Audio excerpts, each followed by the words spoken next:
Já, við erum staddar hér sósíalíski feministar við Rauðaborðið. Við ætlum aðeins að ræða fréttir í liðina daga og hvað að gerast svona með feministku glerunum.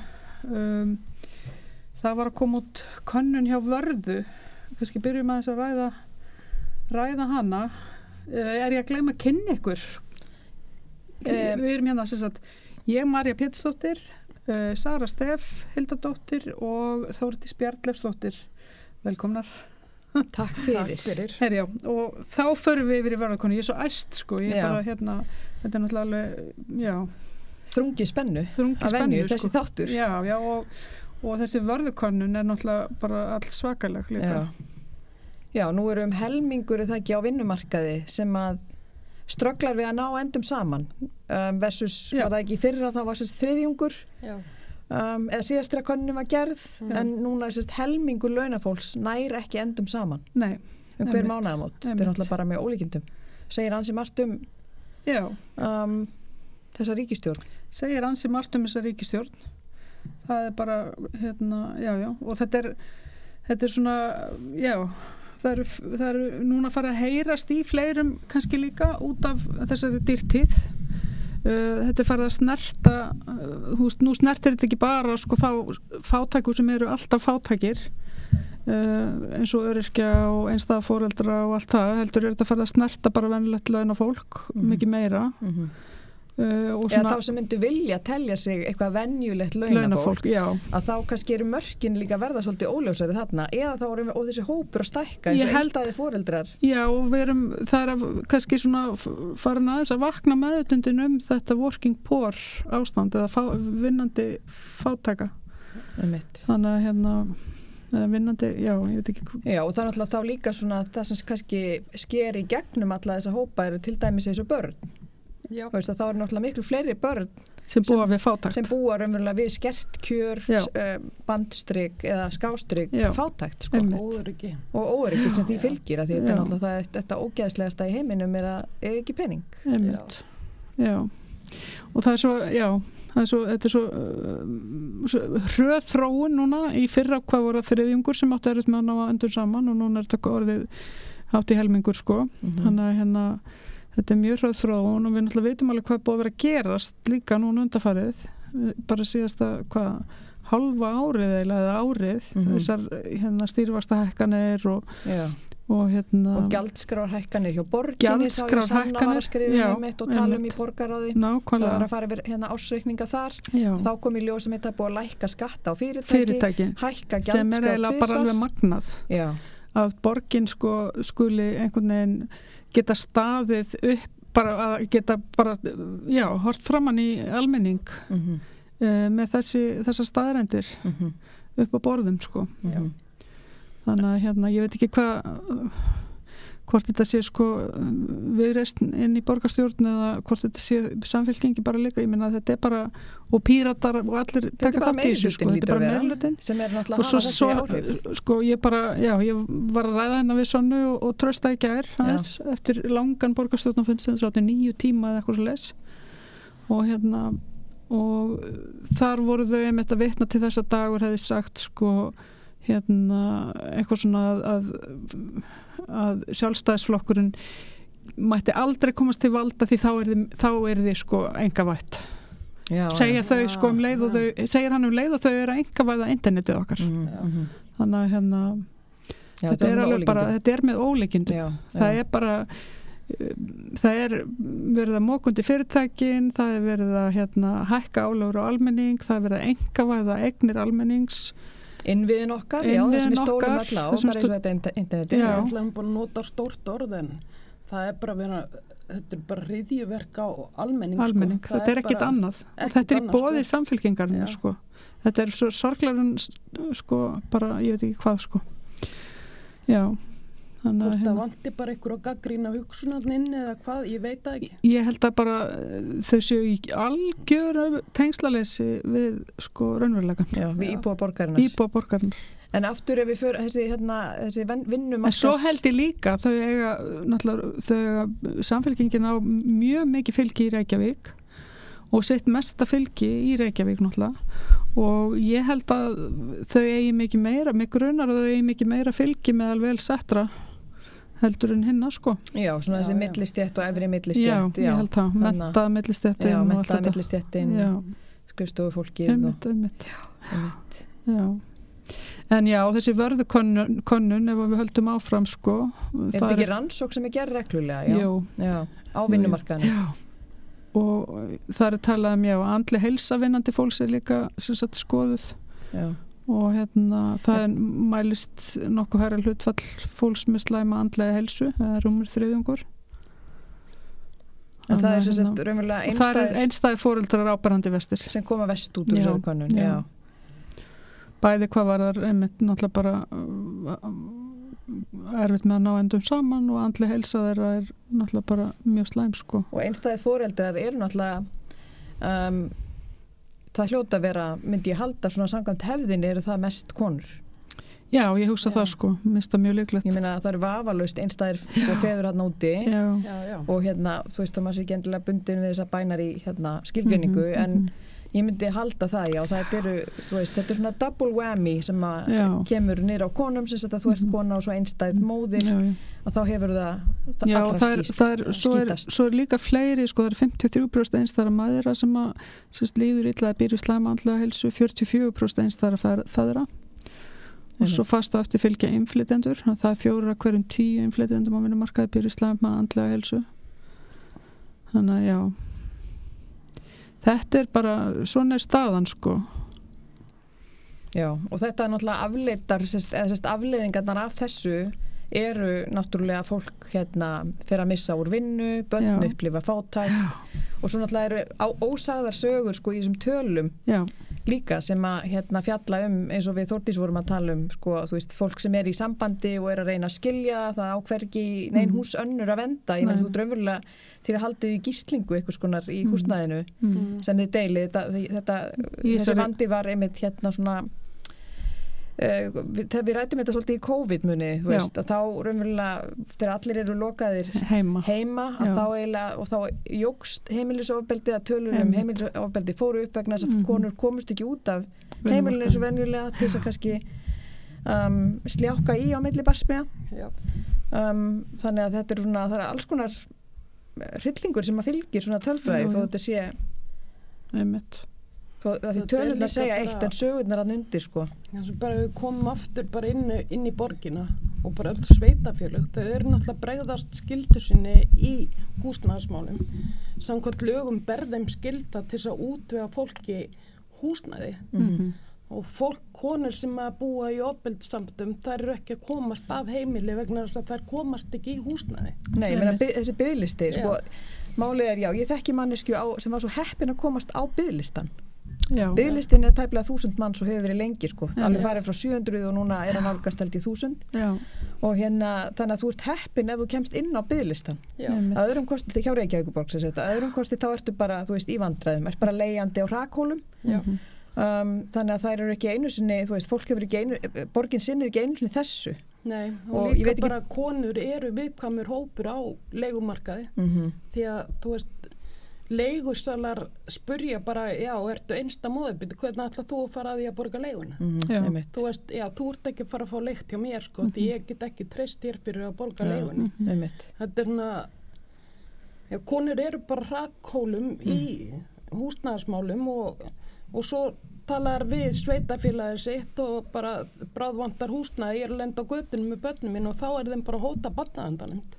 Já, ég meina, þú veist, feðraveldið í þessu, þú veist, lætur ekki að þessar hæða. Þarna bara, þú veist, þér bara refsað fyrir það sækir að vera kona, vera með barn, vera að fjölga skattborgunum fyrirgefðu.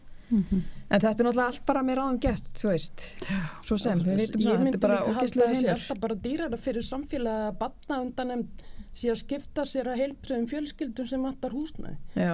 Þú veist, það bara heilmikil kostnaði við það, ætla að fara að taka börn út af heimilu og koma til fósturforeldra og bara því að sveitafélagi getur ekki útvega húsnæði sem þeim ber skylda til að gera. Já, en þá eru þau náttúrulega ekki að leggja peninga í þessar lausnir eða því sem þeim ber skylda til samkvæmt lögum að gera gagnvart borgurum sínum, en svo eru heldur engi peningar í hinu, í raun og veru. Nei. Þú veist, ég meina þetta allt skorið við nögl og ekki gæti kosta miklu. Þetta er bara dýrt kerfi að reka. Samfélagslega líka bara eins og fyrir barnið.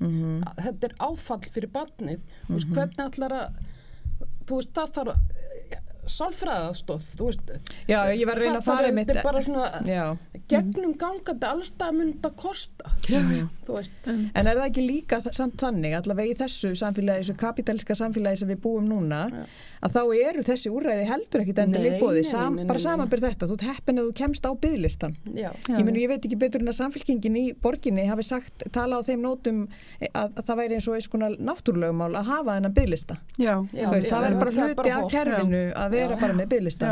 Þannig að þá í öðrum úrræðum sem ég þekki líka sjálf til, að ef þú býður eftir sálfræðihjálp hjá Reykjavíkurborg, þá tekur það 4 til 6 vikur eftir til dæmis líkamsárás. Já, takk fyrir. Já, ef barn verður fyrir líkamsárás, þá færðu sálfræði fær 4 tíma hjá borginni og fyrsti tíminn er þá venjulega eftir 6 vikur. Eða það var þegar þetta var sko fyrir nokkrum árum í mínu tilviki. Sérstakt. Já, þetta er ótrúlegt. Herðu, við ætlum aðeins að ræða líka annað mál. Vefrit ASI sem var nýkomið út og þar er ekki minnst einu orði á Sólveig Önnu Jónsdóttur. Já, eða baráttu nefnd Eflingar. Já, Sólveig Anna gerði postum þetta á Facebook ég held í morgun og bara benti á þetta með þessa ótrúlegu sögufölsun sem er að eiga sér staðna, að það er ekki minnst einu orði á samninganefnd Eflingar sem er að mestu leyti konur, það voru konur sem fóru þar fremst, en það sem er grátbroslegt í þessu vefriti er að það fjallar sérstaklega það er eitthvað tvennskonar þema í gangi konur, það er verið að tala við 5 kvennformenn stéttarfélaga, þar sem að Sólveig Anna var ekki kölluð í viðtal, þú veist, það er ekki tekið neitt staðan á henni og hennar félagi og svo hins vegar eitthvað annað þema áfram stelpur, en það koma eins og samninganefndin hvergi við sögu eða Efling yfir höfuð. Þannig að sem er rosa áhugavert eins og við erum að ræða, mín Efling er enn í ASI. Já.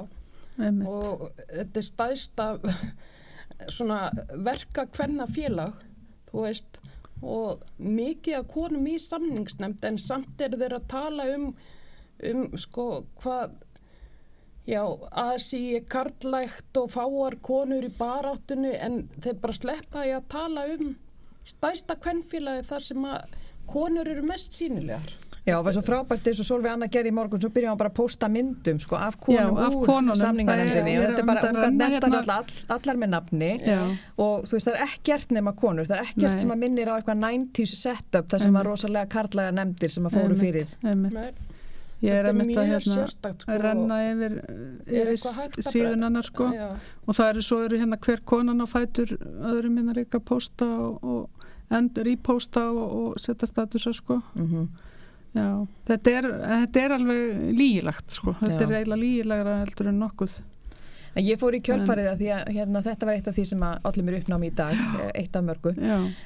Dagur í lífi konu í fjarveldinu er svona bara. En það hafi verið gefnar út bækur einmitt bara konur sem hafa verið skrifaðar út úr sögunni, þú veist, og þetta er einmitt það sem að við göndumst svona með þetta feðraveldi, en þetta er bara nákvæmlega það. Þetta er það. Af því að þú gerir svona, að nefna ekki formann Eflingar eða samninganefnd Eflingar í nýju vefriti, sko, það er varla, við heyrum ennþá sko óminn af þessum samningaviðræðum sem áttu sér stað í mars. Það er svo stutt síðan að þá þau eru svo ósvífin að bara hreinlega nefnit ekki, að skrifa þær bara alveg svona út. Það er eiginlega bara með ólíkindum, sko. Það með ólíkindum. En auðvitað það náttúrulega með ráðum gert. Já, og svona hefur þetta verið gert áður. Og þetta ekkert í fyrst skipti sem að þetta gert í rauninni, sko. Og eins og þegar Hjálmar var gestur hjá okkur, blaðamaður, og myndist á það einmitt svona skrifar og bara býr til nýjar heimildir. Já, þú veist, sem að síðan seinni tíma fólk sem var ekki á staðnum, þekkir ekki málavöxtu, verður að nota, vegna þess að þetta þá heimildir sem þú hefur. Þetta bara sögufölsun. Þetta sögufölsun. Já, þetta ekkert annað. Ekkert annað, sko. Þetta bara mjög alvarlegt mál og ég bara skora á það að fara að endurskoða hugsin, sko. Já, einmitt. Herðu, ég ætla aðeins að ræða líka rópamálin sem að núna vistum á. Þetta það ekki hægt að segja þetta óhlægjandi. Þetta eru rópavísindi. Rópavísindi, já, það sérst faðir sem að gerði sérst könnun á tvíburónum sínum. Er þetta ekki Hjalti Már eða læknir á Landspítalanum? Jú, og með síðahárið. Já, og nú sérst rífast feministarinn og svona feministasíðum hvort að þetta hvort að hann hafi fengið plattformi með rentu að sagt sér frá þessari óformlegu rópakönnunars og hvort að kona hefði fengið sömu athygli og eitthvað svona. Já, hann segist það var sérst gert rannsókn eða ekki á því. Jú. Hann sérst eignast tvíbura og þau þurfa að rópa eins og önnur börn eftir gjöf, sérst gjöf. Og ég nefndi nú ekki að lesa þetta allt sem ég skimaði yfir þetta, en var hann ekki að kanna einhverja tína því að þau sætu, hvort þau siti eða leggja á öxlinni. Já, hann kemst á þeirri niðurstöðu að það sé betra að þau siti. Eitthvað svona eins og sest á lærið og fæst smá klapp á bakið eða eitthvað svona. Og einmitt, ég er alveg sammála, mér finnst nú feministar voru svona meira held ekki að gantast frekar en að rífast þetta. Það voru nú svona, þetta var pínu svona alvara þarna í sömu, sko. Þetta er náttúrulega ekki fyrsta sinn sem að svona gerist, sko, því ég man þegar ég átti mín börn, að þá það talaði svona á ensku, nú kann ég ekki Swahili, en svona old wives tales, svona, er ekki bara kerlingasögur eða hvað það kallað, þú veist, hindurvitni er líka eitthvað svona feðraveldi talar alltaf allt annað svona niður og gerir einhvern veginn lítið úr því og svo svona internalisar maður það og skammast sín fyrir það sjálf og notar það svona ekki. En það fjallaði sérst svona slímmyndun í svona neðri efri öndunarvegi þá væntanlega barna. Að þá eru til sögur sérst hjá konum í flestum löndum. Ég var í einhverjum svona bland kvennahópum sem voru mikið að ræða þetta. Það var Facebook ekki til, sko, og þær töluðu allar um það að ef að börn væri að fá mikið í eyrun þá ættu að hætta að gefa mjólk. Vegna þess að mjólk er slímmyndandi og þegar börn eru nýfædd og lítil þá eru eyrnagöngin eiginlega alveg lárétt og þá myndast þessi slími, það næri ekki að renna niður eins og hjá okkur þegar þau eru svona skásett og þroskuð. Og það var það sem gerðist í þessum blandhópi var að mæður sögðu ítrekkað og endurtekið frá því að þær færu til lækna með börnin sín sem væru með endurteknar eyrnabólgusýkingar og læknarnir bara hló alltaf upp í opið geðið á þeim að því þær stungu upp á því getur verið að þetta sé að því ég er að gefa þeim skyr og mjólk og amma segir þetta, mamma segir ég og þetta var allt bara sögurnar fjöldlega það, þetta var bara sleið út af borðinu. Já, reynsla kvenna bara skiptir engum máli. Reynsla kvenna marga ætliði. Bara algjört aukaðatrið, það hefur ekki verið vísindalega sannað. En síðan fer ykkur læknir að stað á Landspítalanum með mitt eftir að hafa setið undir öllum þessum sögum og heyrt þetta utan að sér, sko, og sækir í sjóði og fær peninga og gerir rannsókn og staðfestir að þetta er rétt. Sama eins og með rópið, ekki? Já, hann er náttúrulega ekki að gera formlega rannsókn. Nei, ég veit, en ég meina þetta er bara eitthvað sem konur hafa alltaf talað um það. En það var nú einhver debate þarna að konur hefði nú alltaf talað að vera betra að banka bakið, leggja þau á bankabakið. Já, sennilega alltaf ganga því, en hann gefði það alltaf bara sínum týpurum, eða ekki? Jú. Ég verð svolítið æst yfir þessu, sko. Og þetta er náttúrulega ekki formlega konun, þannig að þú veist, en það voru einhverjir að rífast yfir því að hann fengi plattformi til þess að segja frá þessu, af því að þetta er ekki alveg konun, þetta er ekki vísindi. Nei. Skilur, þetta er bara eitthvað sem hann var að gera með sín tvö börn. Og konur hefði aldrei fengið svona plattform. Nei, og þær hefði aldrei fengið svona plattform. Kona læknir hefði átt tvíbura, þá hefði þetta bara verið Facebook-póstur. Þá hefði þetta bara verið Facebook-póstur. En hann fær þarna plattformið af því að hann er kall. Já, þetta er bara klassískt þannig. Þetta er klassískt svoleiðismál. Ég er ekki fallegt að sjá hann pappan með krakka sína. Það er að hjálpa til, þetta er svona þessi ómur, sko, af þessu. Það kallar, þeir fá sérstakt svona klappa bakið, já, fyrir að vera að hugsa börnin sín og vera að gera eitthvað skemmtilegt. En það mér líka samt áhugavert í þessu sko, þú veist, þetta millistig sem verður til þarna, þú veist, að nú þó þetta hefur verið óformleg könnun, þá presentar hann þetta sem einhvers konar könnun einmitt og þannig þessu lyft og svo hann læknir. Já, en ég meina þetta bara 2 börn, skilur, þú veist, þetta engin könnun. En að sama skapi, eins og með hennar lækni sem var vissulega karl og fekk umsóknina samþykta fyrir rannsókninni og bara staðfestir þetta vísindalega. Þú veist, það svolítið og ég man að það var debattið sko þegar ég var með mína stelpur, þú veist, af hverju ekki bara hægt að trúa konunum? Já. Af hverju þarftu þá að staðfesta það búið til eitthvað svona millilag þú veist, sem að kosta peninga og þarf að fara í gegnum eitthvað ákveðið sigti sem þessi kallar er búinir til en kannski var það samt sko, kannski var það hans agenda að byrju, við skulum bara fá þetta staðfest. Já, mitt point Marja, sko. Þú veist, það er bara kallarnir þurfa alltaf að validera það sem konurnar hafa verið að segja, skilurðu? Þær get ekki bara sagt eitthvað svona. Þeir þurfa að fara og framkvæma þetta samkvæmt einhverjum reglum og skilgreiningum sem að þæraveldið hefur sett fyrir að annars séu hlutirnir ekki raunverulegir. Þú veist að það séu svolítið, mér varst þetta að hringja þeim bjöllum sko. Þetta athyglisverð umræða, vegna þess að svo er þetta líka, þú veist hvað, mega þeir þá ekkert gera, skilur umræðan, skilur Cry me a river, Marja. Já, ég veit það, ég er bara einmitt. Þú veist, þessi umræða kemur upp, mega þeir þá ekkert gera, þú veist, mega þeir ekki gera einhverja rannsókn ef hún tengist einhverju sem að þær hafa gert í 100 ár, skilurðu, þú veist. Já, ég meina, ég er að reyna að hugsa upp eitthvað sambærilegt dæmi og sem getur svona flippað þessu. Flippaði, já. Ég með þetta ekki í huga núna. Nei. En ég sæi það í anda, þú veist, gerast. Já, áhorfendur eru beðnir að senda inn pósta í sósíalíska feminista ef við mun eftir einhverjum góðum dæmum. Einhverjum góðum dæmum. Já, einmitt. Ég man ekki eftir hennu. Er þetta ekki bara svolítið líka hluta, þetta er bara hluta konu sannleikur sem við vitum og kannski finnst okkur ekkert áhugavert endilega að fara að rannsaka þetta meðan kallarnir bara nú getur þetta verið eða þú veist að þú ert alltaf með eitthvað svona empirical evidence bæði hjá sjálfri þér, mömmuðinni, frængum þínum, vinkonu þínum og öllum, þetta er bara, það er sama niðurstaðan hjá öllum, það bara er ekki þetta formlega ferðlega sem þú þarft að fara og sækja í einhvern rannsóknarsjóð, fá út fjárveitingu og gera eitthvað svona halabalú með það, ég er ekkert á móti rannsóknum sem slíkum, vissulega eru margar þeirra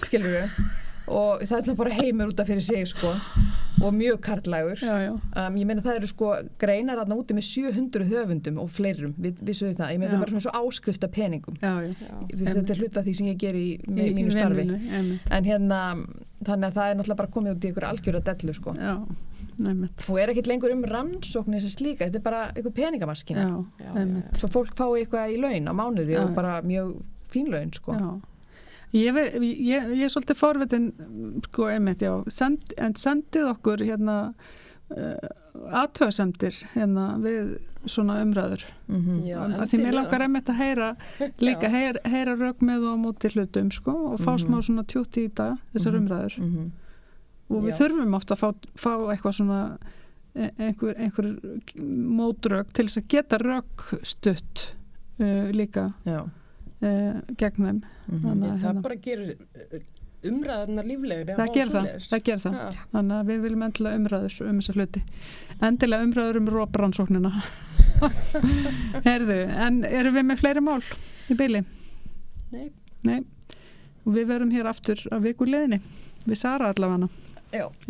Og Þórdís kemur aftur síðar þá þökkum við fyrir okkur Samstöðin er í eigu hlustenda, áhorfenda og lesenda. Þú getur átt samstöðina ásamt öðrum félögum í Alþýðufélaginu. Þú getur gengið í Alþýðufélagið á samstöðin.is. Þar er hnappur sem segir skráning.